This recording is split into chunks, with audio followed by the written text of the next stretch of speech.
Michael Popok, Legal AF, the takeaway from the new amended indictment, superseding indictment at Mar-a-Lago, just how many insiders for Donald Trump are cooperating with Jack Smith. Their fingerprints are all over the new indictment. I'm going to talk about one that hasn't gotten much attention, and that is somebody who's identified as Trump employee number 2. On the edge of your seat, let me tell you who it is. It is Molly Michael. Molly Michael is Trump employee number 2. And the fact that she's identified that way in the indictment means that she is cooperating, because they are not going to be indicting her because she is providing and has provided Jack Smith and his investigators with text messages, emails, and testimony, just like she did at the Jan 6 committee, on very pertinent issues. How involved was Donald Trump in the selection of the documents in boxes, the spoon feeding to the National Archive back in January of 2022? According to Molly Michael, he was very involved. He led the effort. He didn't involve lawyers. He didn't let anybody else look at the documents. He alone sent back the first 15 boxes to the National Archive. That is a position that's completely inconsistent with that taken by the lawyers for Donald Trump. But Molly Michael has told the truth to the Department of Justice, and it's ended up in the indictment. So she was involved, in her role. Let me just identify her role first. When she was in the White House, she was the chief executive assistant and the Oval Office coordinator to the then President Donald Trump. She was the gatekeeper for everything that happened in the Oval Office. One of the reasons that Jan 6th itself was so effing out of control and shambles, or as one of the reporters said, shambolic, is because Molly Michael was out of the office for a personal reason. So nobody was there to mind the store, which led others, including Secret Service, to try run roughshod over Donald Trump, his efforts to leave the ellipse, from the ellipse to get to the Capitol, Mark Meadows trying to intervene. It was all much more difficult because Molly Michael wasn't there. But what is Molly Michael's factual knowledge and important witness testimony, maybe the most important witness testimony against Donald Trump at Mar-a-Lago and the document return? She was involved with every aspect of it. And she's turned over emails and text messages to Jack Smith that corroborate and allow the government to set up a critical timeline, right? Both from January 2022 and then May, June, July, and August, leading into the ultimate search warrant being executed about what Donald Trump was doing. This is a guy who notoriously didn't put things in writing, but his executive assistant did. And so her emails can be used to track his instructions, his thought process, and the like. For example, there is an email or text message that we now know exists that's been turned over to Jack Smith, in which Alex Wagner, Trump's had so many lawyers, people can't even keep track of who Alex Wagner is.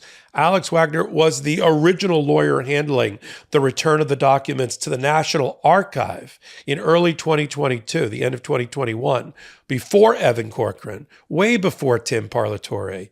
Not even close to the new lawyers for Donald Trump, at least 3 of them, Keiss, Blanche, and Lauro. We're talking about the original lawyer. And that lawyer texted Molly Michael, and Molly Michael assured that lawyer that basically the boss, Donald Trump, we would be wrenching, her words, the boxes out of him this week to return to the National Archive. That confirms what Jack Smith said later in the new indictment, which is Donald Trump returned 15 boxes, including the now infamous Iranian war document in those 15 boxes by himself, because, he's a traitorous Scrooge McDuck. Mine. I don't want anybody looking at my boxes. He did it himself. And Molly Michael has told the government that, which is inconsistent with what the lawyers for Donald Trump has told the government. That's what makes Molly Michael, as a truth teller, just like Cassidy Hutchinson, so important. The other thing that we can surmise by the fact that she has not been indicted and is obviously cooperating based on all of her basically fingerprints and DNA all over this new indictment is that she's not working for Donald Trump any longer, and we don't believe that she's being represented by a lawyer chosen by Donald Trump or paid for by Donald Trump and Donald Trump's PAC. We know that Donald Trump's Political Action Committee has paid over $40 million already in new reporting, in new disclosures for him and others. It's the number one expense of his PAC, is to pay to have lawyers that will basically interfere with the Justice Department's process. But we don't believe Molly Michael has that kind of lawyer. She has her own lawyer, just like Cassidy Hutchinson, Mark Meadows' right-hand person, basically the Molly Michael to Mark Meadows, started with a Trump-appointed lawyer, switched to her own lawyer, and then cut the deal with the Jan 6 committee and ultimately Jack Smith to give truthful testimony. Same thing with Molly Michael. That's why Donald Trump is probably staying up at night, because the person that was his close, other than his valet butler, Walt Nauta, the next closest person to him was his chief executive assistant, right? Executive assistants in organizations, frankly, know where everything, all the bodies are buried. They know all of the secrets. If you want to get to an executive or an apex person, go to their executive assistant. They're going to have that information. And just like Fawn Hall, who shredded the documents for Oliver North in the Iran-Contra scandal, just like Betty Curry testified ultimately against Bill Clinton when Bill Clinton asked her to go retrieve gifts from the woman he was having an affair with, Monica Lewinsky. Oftentimes, these are the people, the Cassidy Hutchinsons, the Molly Michaels, that end up being the undoing of these captains of the universe, right? Who believe they're above it all, like Donald Trump. Molly Michael is cooperating with the federal government. She was also involved in texting and coordinating with, get this, with Haley Harrison. Sounds like I'm making these names up. Molly Michael and Haley Harrison. Haley Harrison is identified as Trump employee number 1. She currently works for Melania Trump.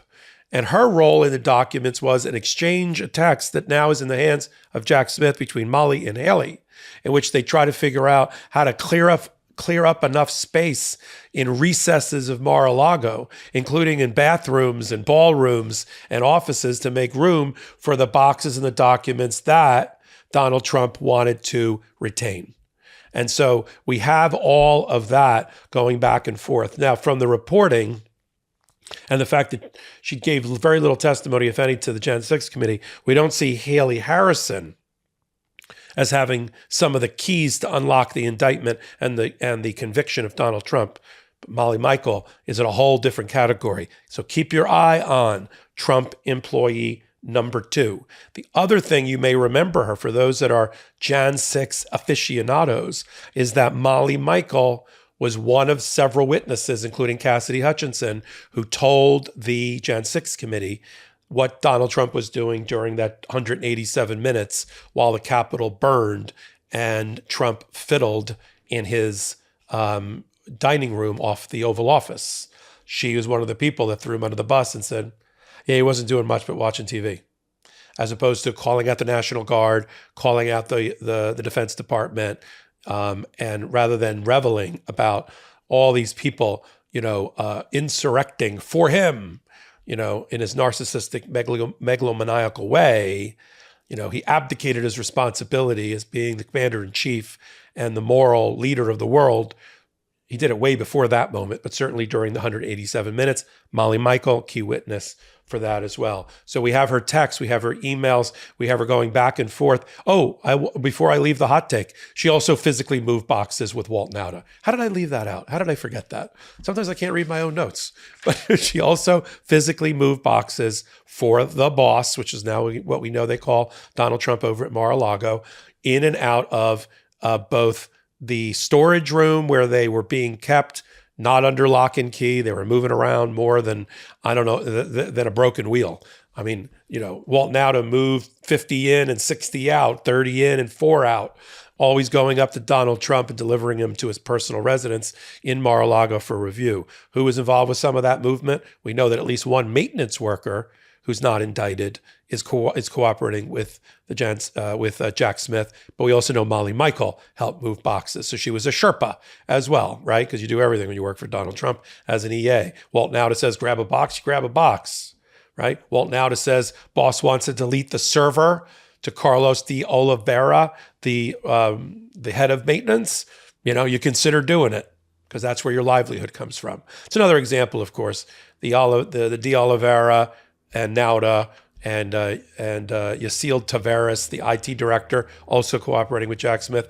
It's just another example of Donald Trump exploiting immigrant Americans that work for him. Okay, they all came from another country, yearning to breathe free. They probably thought they hit the jackpot working for the former guy or the current guy when he was in the White House, and look what he's gotten them into. First ones that are being indicted and or squeezed are these people, or as Donald Trump likes to call them, the very fine employees that work for me. Right, and some of these very fine employees are now, to save their own skin, are going to tell the truth against Donald Trump. We're going to follow Molly Michael. We're going to follow Trump employee number one, Haley Harrison, as that develops. And remember, indictments can be skeletal.